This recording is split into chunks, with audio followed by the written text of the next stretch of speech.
Strange Black Beats. Kiki, le Kix. Le Kix. Qu'est-ce que vous voulez, les amis? Qu'est-ce que vous voulez qu'on dise? Il a frappé. Il a frappé même 2 fois le Kix. Salutations à la populace. Les amis, on se retrouve pour une vidéo réaction, mais pas de cinéma, pas de série, parce que c'est la Coupe du Monde quand même, et on en parle. On va parler des matchs de l'équipe de France. Et ce soir, il y a eu le premier match de l'équipe de France, les amis, face au Sénégal. Et quel gros match! Quel match! Un match très très très difficile pour les Bleus. Première mi-temps très compliqué, mais la deuxième mi-temps, waouh! Ah, ça n'a rien. Je ne sais pas ce qu'ils ont pris à la mi-temps là. Je ne sais pas du tout ce qu'ils ont pris les joueurs, mais ils ont dû se prendre une petite soufflante par Didier parce que c'est pas possible. Ah, c'est pas la même équipe. Hein. C'était pas la même équipe. C'était un match attendu, évidemment. L'entrée en lice dans la compétition des Bleus avec cette armada offensive Dembélé, Mbappé, Doué et Monsieur Olysée. On voulait tous voir cette animation offensive pour ce premier match et voir qu'est-ce que ça allait donner. Et première mi-temps très très très compliqué, hein. Très compliqué parce que vraiment le Sénégal très très fort en fait. Et ça on peut pas leur enlever. Le Sénégal a fait une prestation top niveau. Top niveau. Même si en seconde période on va parler, c'est un peu plus compliqué. Mais la première mi-temps, on n'a pas vu le jour. On n'a pas vu le jour dans les transmissions, sur les seconds ballons, dans l'intensité, le pressing. Le Sénégal était au niveau. Ils étaient au top. Ils étaient au top. Et nous, on joue au petit trou. On joue au petit trou. Je comprends pourquoi quand je vois la deuxième mi-temps. Parce que ça a accéléré. C'est devenu un rouleau compresseur dès le début de la seconde mi-temps. Avec des combinaisons, de la percussion, de la vitesse, des mouvements. Kylian Mbappé qui part en profondeur, qui n'a pas du tout fait dans la première période. En tout cas, je ne l'ai pas trop vu faire ça. Ah non, les gars, c'est... Ah, on a bien mangé quand même. On a bien mangé avec ce match. Franchement, quand tu vois que toutes les autres grosses équipes, elles ont eu un peu du mal, à part l'Allemagne. Toutes les grosses équipes qui ont commencé... Bon, il y a l'Argentine qui joue là ce soir.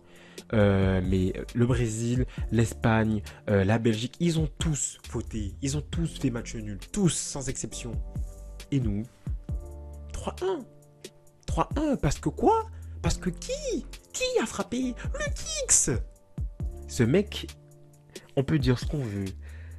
Franchement, c'est un personnage depuis quelque temps, je vais vous dire la vérité. J'aime moins ce qu'il y a Mbappé. J'aime beaucoup moins ce personnage. Déjà, il joue au Real. Je suis supporter du Barça pour ceux qui savent. Voilà. Et puis même dans sa manière de parler, dans sa communication, j'ai l'impression que c'est un personnage un petit peu hautain à certains moments. Et j'aime pas trop ce personnage. Mais quand il s'agit de football, quand il s'agit d'être là, présent pour les compétitions, on peut pas dire qu'il n'est pas présent. Parce que le mec, à chaque compétition, il est là. Bon, on parle pas de l'Euro, hein. L'Euro, toute l'équipe, l'Euro 2024, là, le dernier Euro, toute l'équipe était aux abonnés absents. Il n'y avait rien offensivement, c'était cataclysmique. Mais depuis qu'il a commencé en Coupe du Monde en 2018 avec les Bleus, ah mais c'est très très fort. Hein. C'est très très fort le mec. C'est un joueur de compétition. Bon, on le savait déjà, mais plus les années passent, plus les compétitions arrivent, plus tu te dis, eh ben ouais, c'est vrai. C'est vrai. Moi, je serais pas étonné qu'il arrive là à la fin de la compétition et que je serais même pas étonné déjà que la France aille très loin, voire en finale. Franchement, posons carte sur table. Honnêtement les gars, qui, à part l'Espagne et peut-être l'Argentine, il faudra voir durant cette Coupe du Monde, mais à part l'Espagne, mais l'Espagne au complet, parce que l'Espagne sans ses élites, c'est l'Espagne de l'époque, hein, de 2018, hein, qui s'est fait sortir en phase de groupe, je crois bien. Qui peut nous battre à part ces deux équipes? Franchement, l'Argentine et l'Espagne là. Parce que là, honnêtement, dites-moi si je me trompe en commentaire, mais les gars, je ne vois pas qui. La Belgique, l'Allemagne, non. Le Brésil, on les a déjà gagnés. Franchement, quand tu vois ce qu'ils ont fait face dans leur match d'ouverture face au Maroc, le Maroc était très fort. mais c'était poussif pour eux. Ils auraient pu prendre nous face au Maroc. Qui d'autre? Le Portugal, on verra. Il y a peut-être le Portugal. Pardon, j'ai dit l'Espagne, l'Argentine, mais peut-être le Portugal. On verra parce que je crois qu'ils n'ont pas encore joué. Je crois qu'ils n'ont pas joué. Je crois. Donc on verra bien. Mais en tout cas, à part ces 3 équipes-là, possiblement. Mais les gars, c'est tout droit vers la finale. Hein. Je pense que c'est tout droit vers la finale. Bref, je serais pas étonné que ce mec il dépasse déjà le record de Le Klose, qui était 16 buts, qui est le meilleur buteur de la Coupe du Monde dans son intégralité. Je ne serais pas étonné qu'il le dépasse. Déjà, il a été le meilleur buteur de la Coupe du Monde 2022. Là, il est quoi? Avec son doublé, là, il est à 14 buts. Il lui manque plus que 2 buts.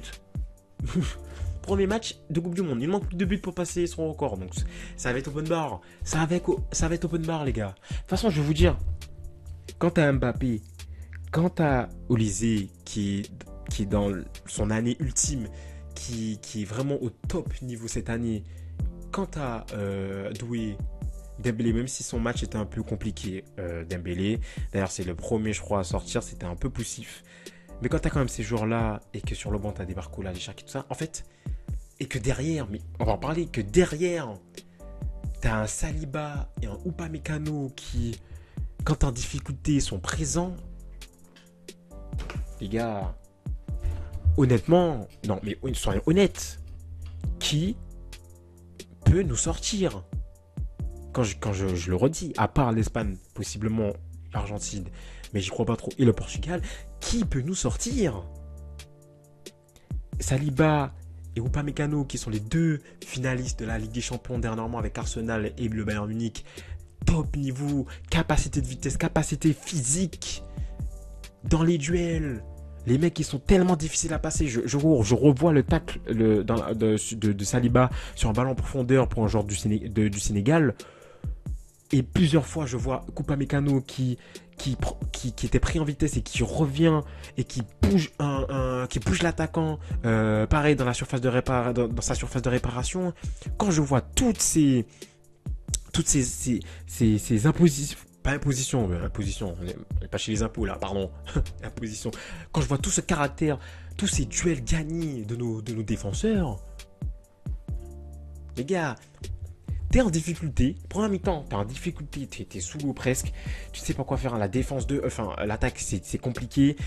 Ton milieu, il essaie de jouer de manière créative, à te donner des ballons, mais avec le milieu à 3 qu'avait le Sénégal, c'était compliqué de ressortir correctement les ballons. Donc eux, ils arrivaient à passer dans ta défense, à faire des passes en profondeur pour leurs joueurs vers l'attaque assez régulièrement. Mais quand t'as tes défenseurs qui sont présents pour éteindre les incendies, quand t'es pas bien, quand t'es sous l'eau, en fait, tu es bien dans toutes les situations. En fait, tu es bien. T'as un problème dans le match où tu te fais subjuguer par tous les attaques adverses. T'as une bonne défense. Et en autre côté, quand t'as une bonne défense nickel et que toi t'as une attaque et tu sais que tu vas attaquer, tu sais que ton attaque va faire la différence. Mais en fait, que demande le peuple? Et en plus, t'as juste 2 milieux récupérateurs qui peuvent se projeter, reculer, Rabiot et Tchouaméni qui ont fait encore une fois un top match, très solide. Rabiot très solide, Tchouaméni n'en parlons même pas. Lui, il a l'habitude d'être solide de toute façon avec le Real Madrid, avec ses tacles, sauveteur. C'est vraiment un sauveteur, lui. Waouh! Mais waouh!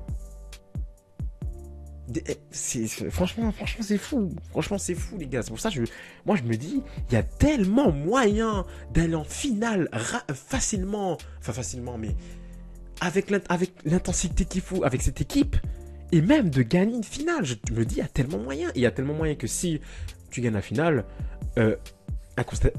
incontestablement, je perds mes mots. Incontestablement, Monsieur Kylian Mbappé son ballon d'or, évidemment, parce que ce sera force. Si on arrive jusqu'à la finale, ce sera le meilleur buteur de cette Coupe du Monde, c'est sûr.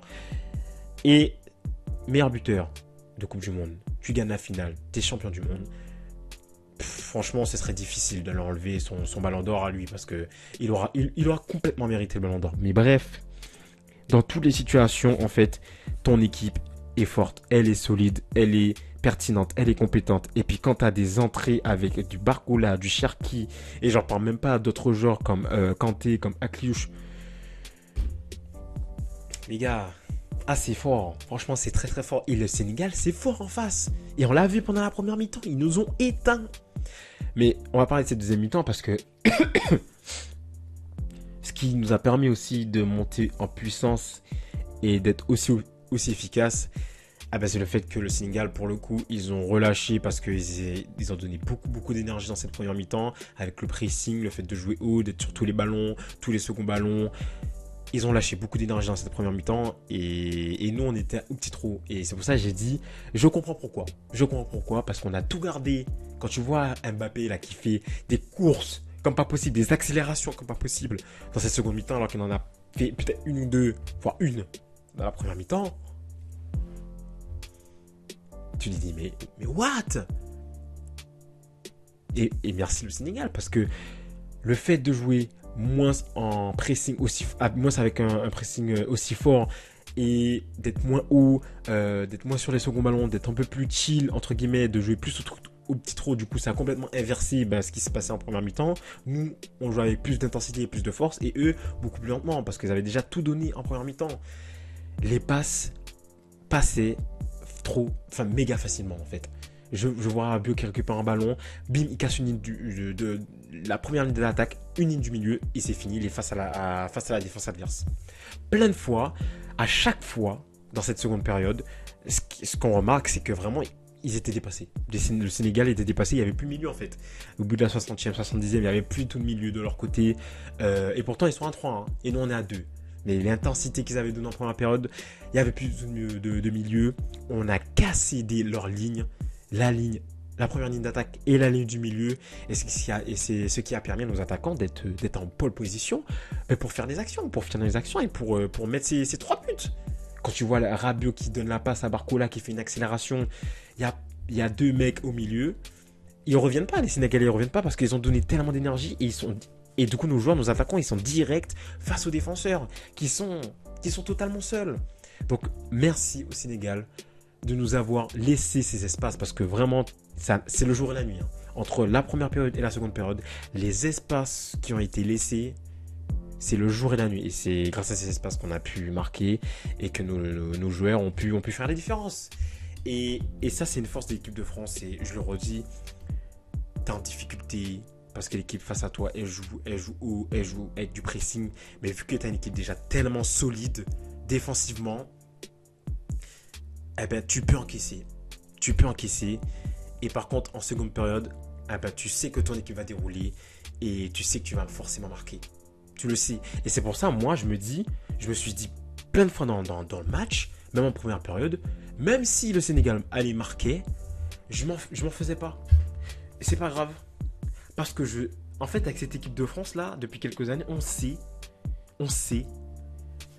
que peu importe ce qui se passe, ils sont tellement au-dessus. C'est comme le PSG en ce moment. Ils sont tellement au-dessus en compétition que peu importe ce qui se passe, à part évidemment à l'Euro 2024, mais même à l'Euro 2024, il n'y a que l'Espagne qui nous a sortis. Et pourtant, on a fait des matchs nuls et tout, des matchs dégueulasses. On devait déjà sortir bien plus tôt. On est quand même passé. C'est pour dire quand même que l'équipe, elle a une chatte monumentale. La chatte à Dédé, mais vraiment. C'est incroyable. En plus d'avoir une chatte monumentale, t'as les joueurs. En plus d'avoir les joueurs, t'as l'aspect collectif, t'as l'aspect technique et t'as l'aspect solidité quand même. Et tout ça ensemble font que tu es l'une des meilleures équipes de ce mondial, si ce n'est la meilleure. Oui les gars, il faut se le dire, c'est l'une des meilleures de ce mondial. T'es tellement solide défensivement que peu importe ce qui se passe, rien ne va t'arrêter.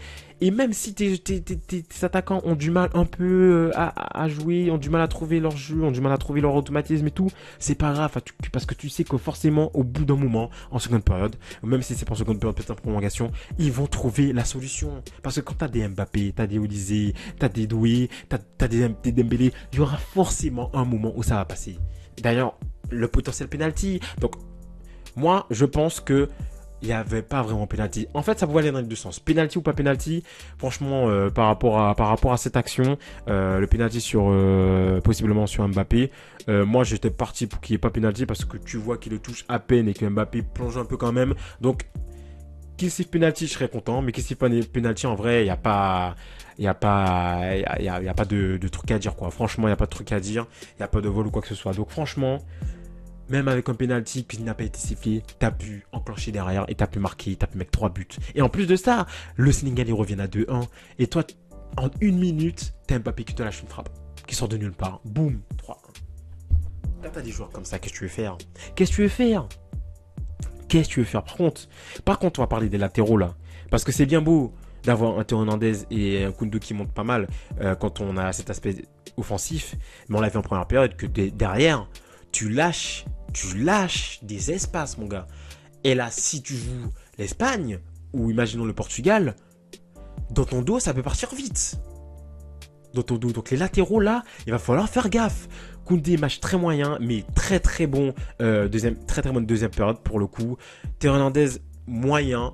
J'ai pas trop aimé son match, mais encore solide, assez solide sur sa deuxième période aussi. Un peu comme toute l'équipe, même si bon, il se fait malaxer, il se fait détruire par Mbaye sur ce deuxième but, sur le premier but pardon du Sénégal. Mais sinon, tout le collectif a été solide. J'aurais quand même mis Lucadine et Malo Gusto. Moi, j'étais pas fan de base de la composition, surtout défensivement des latéraux. Vraiment, j'aurais pas mis Koundé par rapport à sa saison, etc. Ni Théo titulaire, j'aurais plutôt mis Malo Gusto et Lucadine. Mais écoutez, ils ont fait le taf et au final, on gagne 3-1. On gagne 3-1 les amis et ça fait plaisir, voilà, ça fait plaisir. Et puis que demande le peuple? Que demande le peuple, les amis? On se retrouve évidemment pour le prochain match de l'équipe de France. Le prochain, c'est contre l'Irak. Ça, les gars, ce match, on le gagne. On le gagne. On le gagne. De toute façon, tu es obligé de la terminer premier de ton groupe. Quand tu as cette équipe, et quand tu vois ce que l'équipe est capable de faire, de souffrir et après de tuer derrière, tu te dis que très peu d'autres équipes peuvent la faire tomber. Très peu.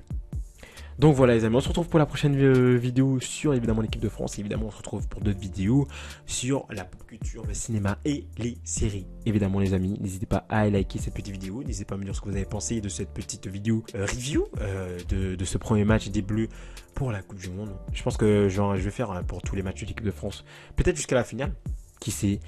Et voilà les amis, n'hésitez pas à me lâcher un petit commentaire, un petit like. Et n'hésitez pas à activer la petite cloche pour ne rien rater des prochains contenus évidemment. Et à aller checker mes réseaux sociaux. Tous les liens sont en description. On se retrouve pour un nouveau contenu les amis. Et je vous dis à très bientôt. Bye bye.